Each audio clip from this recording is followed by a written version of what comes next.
DL, KL, TN, HR, BR, UP ಏನಿದು? ಬೆಂಗಳೂರಿನಲ್ಲಿ ಓಡಾಡುವ ಕಾರುಗಳ ನಂಬರ್ ಪ್ಲೇಟ್ಗಳ ಮೇಲೆ ಕಣ್ಣಾಡಿಸಿದ್ರೆ ಇದು ಬೆಂಗಳೂರು ಅಥವಾ ಬೇರೆ ಯಾವುದೋ ಊರೋ ಅಂತ ಡೌಟ್ ಬರೋದು ಪಕ್ಕ. ಬೆಂಗಳೂರಿನಂತ ಮೆಟ್ರೋ ಸಿಟಿಗೆ ದೇಶದ ಎಲ್ಲಾ ಮೂಲೆಗಳಿಂದಲೂ ಕೂಡ ಬೇರೆ ಬೇರೆ ಕಾರಣಕ್ಕೆ ಜನರು ಬರ್ತಾರೆ ಹೋಗ್ತಾರೆ. ತುಂಬಾ ಮಂದಿ ಇಲ್ಲೇ ಕೆಲಸ ಗಿಟ್ಟಿಸಿ ಸೆಟ್ಲ್ ಆಗ್ತಾರೆ. ಅವರ ಜೊತೆಗೆ ಅವರ ಕಾರ್, ಇತರೆ ವಾಹನಗಳು ಕೂಡ ಇಲ್ಲೇ ಸೆಟ್ಲ್ ಆಗ್ತವೆ. ಬೇರೆ ರಾಜ್ಯಗಳ ಜನರಿಗೆ ಇಲ್ಲಿ ಬೇರೆ ರೂಲ್ಸ್ ಇಲ್ಲ, ಆದರೆ ಅವರ ವಾಹನಗಳಿಗಂತೂ ಇದ್ದೇ ಇದೆ. ಹೌದು, ವಿಶೇಷವಾಗಿ ತೆರಿಗೆಗೆ ಸಂಬಂಧಿಸಿ ಸ್ಪಷ್ಟವಾದ ಕಾನೂನು ನಿಯಮಗಳು ಇದೆ. ಹಾಗಾದ್ರೆ ಬೇರೆ ರಾಜ್ಯಗಳಿಂದ ಕರ್ನಾಟಕಕ್ಕೆ ವಾಹನ ತರಬೇಕಾದ್ರೆ ಇರುವಂತಹ ನಿಯಮಗಳೇನು, ರೋಡ್ ಟ್ಯಾಕ್ಸ್ ಕಥೆ ಏನು ಎಂಬಿತ್ಯಾದಿ ವಿಚಾರಗಳನ್ನ ತಿಳ್ಕೊಳ್ಳೋಣ ಬನ್ನಿ. ಕರ್ನಾಟಕ ಬಿಟ್ಟು ಹೊರ ರಾಜ್ಯಗಳಲ್ಲಿ ನೋಂದಣಿಯಾಗಿರುವ ವಾಹನಗಳಿಗೆ ಆರ್ಟಿಒ ರೂಲ್ಸ್ ಏನು? ರಸ್ತೆ ಸಾರಿಗೆ ಮತ್ತು ಹೆದ್ದಾರಿ ಇಲಾಖೆ ಪ್ರಕಾರ ಒಂದು ರಾಜ್ಯದಲ್ಲಿ ನೋಂದಣಿಯಾಗಿರುವ ವಾಹನ ಇನ್ನೊಂದು ರಾಜ್ಯದಲ್ಲಿ 12 ತಿಂಗಳುಗಳಿಗೆ ಮೀರಿ ಇಡಲಾಗಿದ್ರೆ ಮೋಟಾರು ವಾಹನ ಕಾಯ್ದೆ 1988ರ ಸೆಕ್ಷನ್ 47ರ ಪ್ರಕಾರ ವಾಹನ ಮಾಲೀಕರು ಸ್ಥಳೀಯ ಸಾರಿಗೆ ಪ್ರಾಧಿಕಾರದಲ್ಲಿ ಮರು ನೋಂದಣಿ ಮಾಡಿಸಿ ಹೊಸ ನಂಬರ್ ಪ್ಲೇಟ್ ಪಡಿಬೇಕು. ಹೊರ ರಾಜ್ಯದಿಂದ ಕರ್ನಾಟಕಕ್ಕೆ ವಾಹನ ತರ್ತೀರಾ? ಹಾಗಾದ್ರೆ ಇದನ್ನ ತಿಳ್ಕೊಳ್ಳಿ. ಎನ್ಒಸಿ ಪಡೀರಿ. ವಾಹನ ನೋಂದಣಿಯಾಗಿರುವ ರಾಜ್ಯದಿಂದ ನೋ ಅಬ್ಜೆಕ್ಷನ್ ಸರ್ಟಿಫಿಕೇಟ್ ಎನ್ಒಸಿಯನ್ನು ಪಡಿಬೇಕು. ಆರ್ಸಿ ವಿಳಾಸ ಅಪ್ಡೇಟ್ ಮಾಡಿ. ಕರ್ನಾಟಕದಲ್ಲಿ ದೀರ್ಘಾವಧಿ ವಾಸ್ತವ್ಯ ಹೂಡೋದಾದ್ರೆ ರಿಜಿಸ್ಟ್ರೇಷನ್ ಸರ್ಟಿಫಿಕೇಟ್ ಆರ್ಸಿನಲ್ಲಿ ನಿಮ್ಮ ಸ್ಥಳೀಯ ವಿಳಾಸವನ್ನ ಅಪ್ಡೇಟ್ ಮಾಡಿ. ವಾಹನದ ಮರು ನೋಂದಣಿ. ಕರ್ನಾಟಕದಲ್ಲಿ 12 ತಿಂಗಳು ಮೀರಿ ವಾಹನ ಬಳಸಿದ್ದಲ್ಲಿ ಮರು ನೋಂದಣಿ ಮೂಲಕ ನಿಮ್ಮ ವಾಹನಕ್ಕೆ ಕರ್ನಾಟಕ ರಿಜಿಸ್ಟ್ರೇಷನ್ ಪಡೀರಿ. ರಸ್ತೆ ತೆರಿಗೆ ಪಾವತಿಸಿ. ದಂಡದಿಂದ ಪಾರಾಗಲು ಇಲ್ಲಿ ಅನ್ವಯವಾಗುವ ರಸ್ತೆ ತೆರಿಗೆಯನ್ನ ಪಾವತಿಸಿ. ಟ್ಯಾಕ್ಸ್ ರೀಫಂಡ್ ಕ್ಲೇಮ್ ಮಾಡಿ. ನಿಮಗೆ ಅನ್ವಯವಾಗುವುದಾದ್ರೆ ವಾಹನ ನೋಂದಣಿಯಾಗಿರುವ ಮೂಲ ರಾಜ್ಯದಲ್ಲಿ ರೋಡ್ ಟ್ಯಾಕ್ಸ್ ರೀಫಂಡ್ಗೆ ಅರ್ಜಿ ಸಲ್ಲಿಸಿ. ಎನ್ಒಸಿ ಯಾಕೆ ಬೇಕು? ಎನ್ಒಸಿ ಅಂದ್ರೆ ನಿಮ್ಮ ವಾಹನವನ್ನ ನೋಂದಾಯಿಸಿರುವ ಆರ್ಟಿಒನಿಂದ ನೀಡಲಾಗುವ ನಿರಾಕ್ಷೇಪಣಾ ಪ್ರಮಾಣ ಪತ್ರ. ವಾಹನದ ಮೇಲೆ ಯಾವುದೇ ತೆರಿಗೆ ಬಾಕಿ ಇಲ್ಲ ಅಂತ ಎನ್ಒಸಿ ಪ್ರಮಾಣೀಕರಿಸುತ್ತೆ. ವಲಸೆ ಬಂದ ರಾಜ್ಯದಲ್ಲಿ ಹೊಸ ನೋಂದಣಿ ಗುರುತು ಪಡೆಯಲು ಬಯಸಿದಾಗ, ವಾಹನದ ಮಾಲೀಕತ್ವ ಇನ್ನೊಬ್ಬ ವ್ಯಕ್ತಿಗೆ ವರ್ಗಾಯಿಸಿದಾಗ, ವಾಹನವು ಯಾವುದೇ ಅಪಘಾತದಲ್ಲಿ ಭಾಗಿಯಾಗಿದೆಯೇ ಅಂತ ಪರಿಶೀಲಿಸಲು ಎನ್ಒಸಿ ಅಗತ್ಯ ಇದೆ. ಎನ್ಒಸಿಗೆ ಅಗತ್ಯವಿರೋ ದಾಖಲೆ ಯಾವುದು?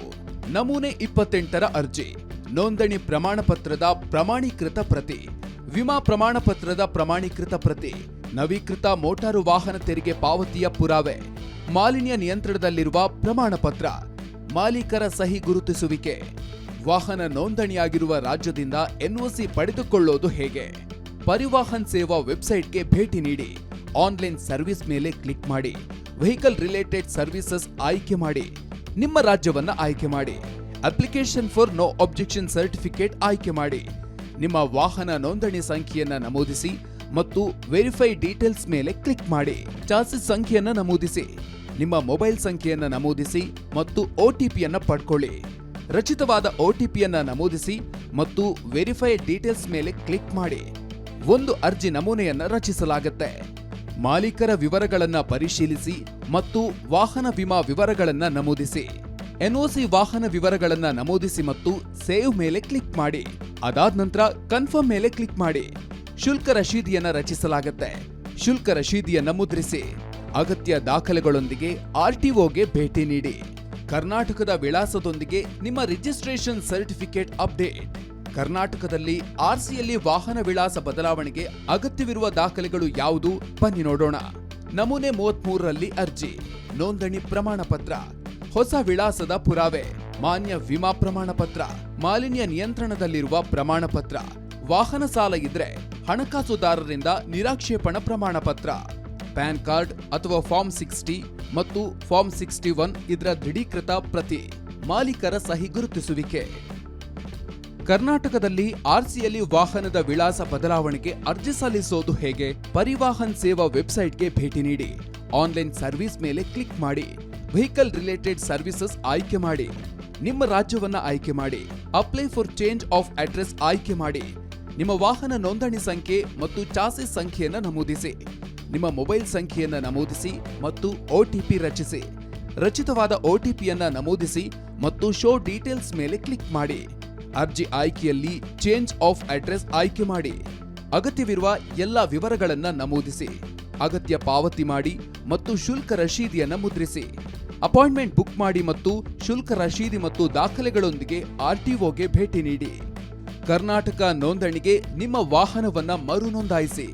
ವಾಹನ ಮರು ನೋಂದಾವಣೆಗೆ ಅಗತ್ಯವಿರುವ ದಾಖಲೆಗಳು: ನಮೂನೆ 27ರಲ್ಲಿ ಅರ್ಜಿ, ನೋಂದಾವಣೆ ಪ್ರಮಾಣ ಪತ್ರ, ವಾಸಸ್ಥಳ ಪುರಾವೆ, ನೋ ಅಬ್ಜೆಕ್ಷನ್ ಸರ್ಟಿಫಿಕೇಟ್ ನಮೂನೆ 28, ವಿಮಾ ಪ್ರಮಾಣ ಪತ್ರ, ಪೊಲ್ಯೂಷನ್ ಅಂಡರ್ ಕಂಟ್ರೋಲ್ ಸರ್ಟಿಫಿಕೇಟ್ ನಮೂನೆ 20, ಸಂಚಾರ ಪೊಲೀಸರು ಅಥವಾ ಸಾರಿಗೆ ಇಲಾಖೆಯ ಜಾರಿ ವಿಭಾಗದಿಂದ ಚಲನ್ ಕ್ಲಿಯರೆನ್ಸ್, ಫಿಟ್ನೆಸ್ ಪ್ರಮಾಣ ಪತ್ರ, ಪ್ಯಾನ್ ಕಾರ್ಡ್ ಅಥವಾ ನಮೂನೆ 60 ಮತ್ತು ನಮೂನೆ 61, ಪಾರ್ಕಿಂಗ್ ಶುಲ್ಕ, ಹೊಗೆ ಹೊರಸೂಸುವಿಕೆ ಮಾನದಂಡಗಳ ಕುರಿತು ಪ್ರಮಾಣ ಪತ್ರ, ಜನ್ಮ ದಿನಾಂಕದ ಪುರಾವೆ, ಮಾರಾಟಗಾರರ ವಿಳಾಸದ ಪುರಾವೆ, ಮಾರಾಟಗಾರರ ಸಹಿ ಗುರುತಿನ ಚೀಟಿ. ಕರ್ನಾಟಕ ವಾಹನ ನೋಂದಣಿ ಸಂಖ್ಯೆ ಪಡೆಯಲು ಮರು ನೋಂದಣಿಗೆ ಅರ್ಜಿ ಸಲ್ಲಿಸುವುದು ಹೇಗೆ? ಪರಿವಾಹನ್ ವಾಹನ್ ವೆಬ್ಸೈಟ್ಗೆ ಭೇಟಿ ನೀಡಿ. ನಿಮ್ಮ ವೆಹಿಕಲ್ ರಿಜಿಸ್ಟ್ರೇಷನ್ ನಂಬರ್ ನಮೂದಿಸಿ. ಪ್ರೊಸೀಡ್ ಮೇಲೆ ಕ್ಲಿಕ್ ಮಾಡಿ. ಆನ್ಲೈನ್ ಸರ್ವಿಸಸ್ ಮೇಲೆ ಕ್ಲಿಕ್ ಮಾಡಿ. ರಿಅಸೆಸ್ಮೆಂಟ್ ಆಫ್ ವೆಹಿಕಲ್ ಆಯ್ಕೆ ಮಾಡಿ. ಚಾಸಿ ಸಂಖ್ಯೆಯ ಕೊನೆಯ 5 ಅಂಕಿಗಳನ್ನ ನಮೂದಿಸಿ ಮತ್ತು validate registration number chassis number ಮೇಲೆ ಕ್ಲಿಕ್ ಮಾಡಿ. ಜನರೇಟ್ OTP ಮೇಲೆ ಕ್ಲಿಕ್ ಮಾಡಿ. ನೋಂದಾಯಿತ ಮೊಬೈಲ್ ಸಂಖ್ಯೆಯಲ್ಲಿ ಸ್ವೀಕರಿಸಿದ OTPಯನ್ನ ನಮೂದಿಸಿ ಮತ್ತು ಸಲ್ಲಿಸಿ. ಅಗತ್ಯ ವಿವರಗಳನ್ನ ನಮೂದಿಸಿ.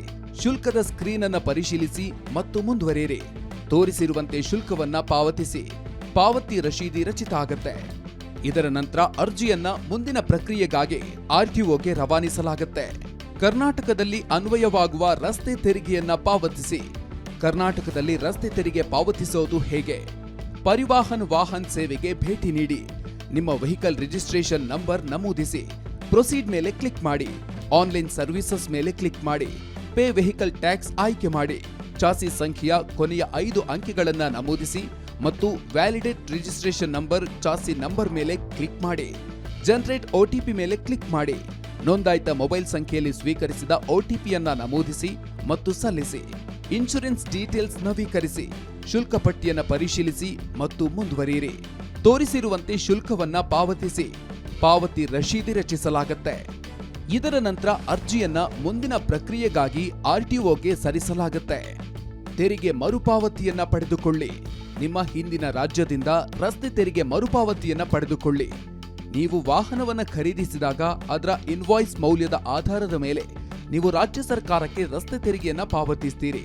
ನೀವು ಆ ವಾಹನವನ್ನ ಕರ್ನಾಟಕಕ್ಕೆ ಸ್ಥಳಾಂತರಿಸಿದ್ರೆ ವಾಹನದ ಉಳಿದ ವಯಸ್ಸಿಗೆ ಮಾತ್ರ ನೀವು ಮತ್ತೆ ಜೀವಮಾನದ ರಸ್ತೆ ತೆರಿಗೆಯನ್ನ ಪಾವತಿಸಬೇಕಾಗತ್ತೆ. ನೀವು ಹಿಂದಿನ ರಾಜ್ಯದಲ್ಲಿ ಈಗಾಗಲೇ ರಸ್ತೆ ತೆರಿಗೆಯನ್ನ ಪಾವತಿಸಿರೋದ್ರಿಂದ ವಾಹನವನ್ನ ಇನ್ಮುಂದೆ ಅಲ್ಲಿ ಬಳಸಲಾಗುತ್ತಿಲ್ಲವಾದ್ರಿಂದ ನೀವು ಆ ರಾಜ್ಯದಿಂದ ಮರುಪಾವತಿಯನ್ನ ಪಡೆಯಬಹುದು.